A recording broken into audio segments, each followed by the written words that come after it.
తేజనా? తేజ అయితే వచ్చేస్తాడు పాపం, హైట్లో ఉంటలే.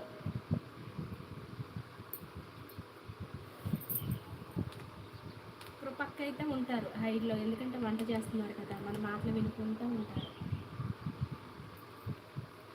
ఇంకా చెప్పాలి, ఏం అర్థం అవ్వట్లేదు, చిరాకు వచ్చేస్తుంది పాపం. నిన్నంతా వర్షం పడ్డది కదా ఫ్లెక్సీ, వాళ్ళ పరిస్థితి పాపం గోడుమంటున్నారంట, అన్నీ తడిచిపోయాయంట.